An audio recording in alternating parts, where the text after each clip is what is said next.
Welcome to our channel. నేను యజ్ఞమూర్తి.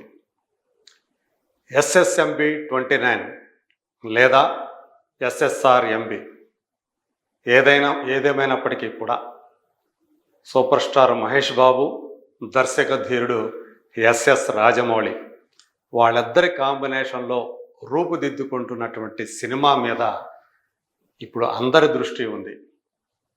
కారణం Baahubali series, ఆ తర్వాత RRR.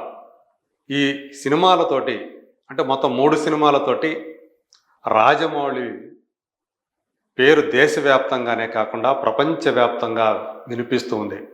RRRతో అయితే ఆయన ఏకంగా హాలీవుడ్ డైరెక్టర్స్ను కూడా ఇంప్రెస్ చేశారు.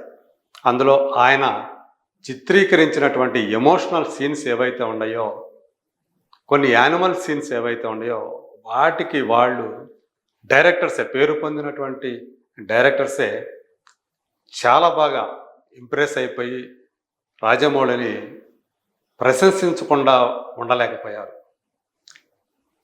స్టీవెన్ స్పీల్బర్గ్ లాంటి వాళ్ళు, అలాగే ఇంకా చాలామంది పేరు పొందినటువంటి డైరెక్టర్లతో పాటు హాలీవుడ్ విమర్శకులు, విశ్లేషకులు కూడా RRR సినిమా చూసి ఫ్లాట్ అయిపోయారు.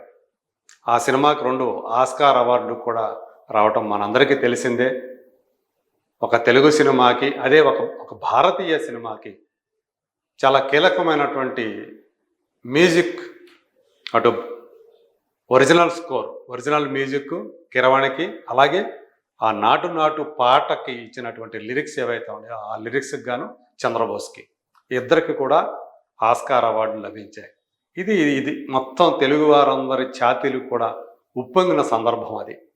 మరి అలాంటి రాజమౌళి ఒకవైపు, ఇంకోవైపు మహేష్ బాబు ఇప్పటి వరకు కూడా ఒక్క పాన్ ఇండియా సినిమా చెయ్యకపోయినా మహేష్ బాబు ఇమేజ్ అనేది ఏ స్థాయిదో గుంటూరు కారం అనే ఒక ఫ్లాప్ సినిమా తెలియజేసింది. అది ఫ్లాప్ అయినప్పటికీ కూడా ఆ సినిమా ఆడదు అని చెప్పేసి రిలీజ్ అయినప్పుడు అందరూ తేల్చేసినప్పటికీ కూడా 180 కోట్ల రూపాయల పైనే గ్రాస్ని సాధించడం అనేది అది కేవలం మహేష్ బాబు ఇమేజ్, స్టామినాకి నిదర్శనం. ఇప్పుడు ఏకంగా పాన్ ఇండియా కాకుండా పాన్ వరల్డ్ సినిమాని ఆయన చేస్తున్నాడు. దీంతో ఖచ్చితంగా మహేష్ బాబు ఇమేజ్ ఇప్పటి వరకు ఏ తెలుగు స్టార్కి లేని రీతిలో గ్లోబల్గా పరివ్యాప్తమవుతుందని చెప్పేసి ఆయన అభిమానులే కాకుండా ఇండస్ట్రీ వర్గాల వాళ్ళు కూడా ఆశిస్తున్నారు. దుర్గా ఆర్ట్స్ బ్యానర్ మీద doctor KL Narayana, S Gopal Reddy నిర్మిస్తున్నటువంటి ఈ సినిమా షూటింగ్ ఫస్ట్ షెడ్యూల్ జరుగుతుంది. ప్రియాంక చోప్రా ఇందులో ఒక కీలక పాత్ర పోషిస్తున్నారు. మొదట్లో ఆమె హీరోయిన్ అని చెప్పేసి వచ్చింది వార్త, కానీ తర్వాత కాదు అనే సమాచారం కూడా బయటకు వచ్చింది. ఇండోనేషియాకి సంబంధించినటువంటి ఒక తార ఈ సినిమాలో హీరోయిన్గా నటించబోతోంది అనే ప్రచారం అయితే ప్రస్తుతం జరుగుతూ ఉంది. అది ఎంతవరకు నిజం ఏంటనేది రాజమౌళి నోటి నుంచి వస్తే తప్ప ఎవరికీ తెలియదు.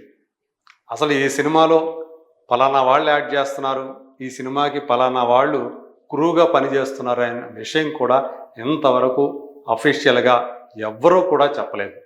అంత చడీ చప్పుడు లేకుండా ఆయన తన పని తాను చేసుకుపోతూ ఉన్నాడు. సో ఇప్పుడు అంటే ఆయన మహేష్ బాబుని సింహంతో పోలుస్తూ ఆ మధ్య అంటే షూటింగ్ ప్రారంభానికి ముందు పెట్టినటువంటి ఒక పోస్టు అది ఎంత వైరల్ అయిందో మనకు తెలుసు. సింహాన్ని బోనులో బంధించాను, ఆ సింహానికి సంబంధించినటువంటి పాస్పోర్ట్ని నా చేతుల్లో పెట్టుకున్నాను అని ఆయన చేసినటువంటి ఆ వీడియో, ఆ పోస్టు అందరి దృష్టిని ఆకర్షించింది.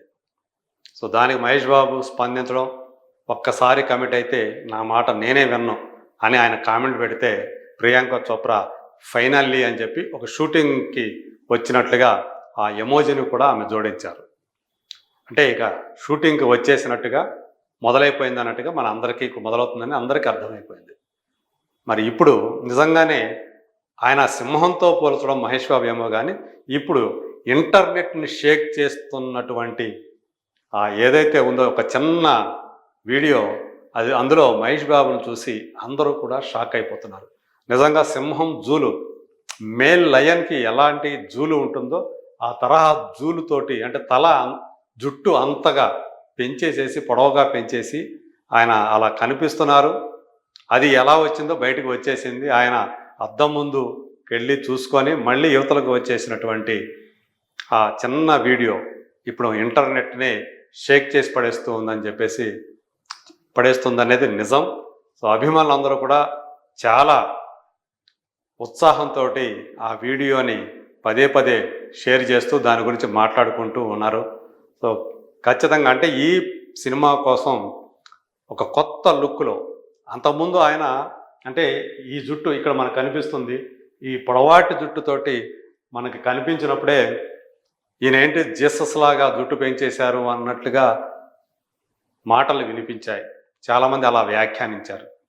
సో నిజానికి ఆ జుట్టు అలా అయిందనేది మనకి తెలుస్తూ ఉంది. సో ఒక కొత్త లుక్లో అది కూడా ఈ సినిమా కోసం ఆయన ఎంత కష్టపడ్డాడంటే, ఇప్పటి వరకు కూడా ఆయన చేసిన 28 సినిమాలు ఒక ఎత్తు అయితే, ఈ ఒక్క సినిమా ఇంకొక ఎత్తు అని చెప్పేసి ఆయన సన్నిహితులు చెప్తున్నారు. అంతగా ఆ పాత్ర కోసం ఆయన కష్టపడుతున్నారు. ఇదివరకు ఆయన ఒకసారి శ్రీమంతుడు సినిమా కోసం చాలా ఫిట్గా తయారయ్యి కనిపించారు ఆయన. ఆ టైంలో కూడా కష్టపడ్డాడు ఆయన. కానీ ఈ కష్టం అలాంటిది కాదు. దీనికోసం రాజమౌళి ఆయన్ని దుబాయ్కి తీసుకువెళ్ళారు. ట్రెక్కింగ్లో, అలాగే బంగీ జంపింగ్లో, స్కేటింగ్లో, అలాగే ఇంకా అంటే ఈ సినిమాకి ఎలాంటి యాక్షన్ సన్నివేశాలు వస్తాయో దానికి సంబంధించినటువంటి అంశాలన్నిటిలో కూడా ఆయన ట్రైనింగ్ ఇప్పించారు. అలా శారీరకంగా చాలా శ్రమ చేశారు ఈ సినిమా కోసం. ఇప్పటివరకు కూడా అంత శ్రమ ఆయన ఏ సినిమా కోసం పెట్టలేదు. సో అది రాజమౌళికే చెల్లుతుంది. ఇట్లాంటి హీరోల్ని తనకు కావాల్సిన విధంగా మార్చుకొని వాళ్ళని అలా అంటే ఒక ట్రాన్స్ఫర్మేషన్, అది వరకు ఉన్న లెక్క వేరు, వాళ్ళు ఆయన చేతిలోకి వచ్చిన తర్వాత వాళ్ళు ఆయన ఎలా కావాలంటే అలా మారిపోతారు. అలా తను ఇంతకుముందు ఏ సినిమా చేసినా అదేవిధంగా రామ్ చరణ్ కానివ్వండి, జూనియర్ ఎన్టీఆర్ కానివ్వండి, RRRలో ఆయన వాళ్ళని ఎలా మలిచారో మనం చూసాం. ఇప్పుడు అదే తరహాలో, ఎందుకంటే ఈ సినిమాలో లోకాన్ని మొత్తాన్ని చుట్టే ఒక వీరుడిలాగా మహేష్ బాబు కనిపించబోతున్నారు. అందుగురించే ఆ పాత్ర కోసం ఆయన అలా తయారవుతున్నారు. ఇప్పుడు ఆ చిన్న వీడియోతోటి ఇంటర్నెట్ మొత్తాన్ని కూడా షేక్ చేస్తున్నారు. ఇక ఈ ఫస్ట్ షెడ్యూల్ అయిన తర్వాత సెకండ్ షెడ్యూల్ని ఫారిన్కి, అంటే దక్షిణాఫ్రికా అడవుల్లో చేయటానికి యూనిట్ అంతా కూడా ప్లాన్ చేసుకుంటూ ఉంది.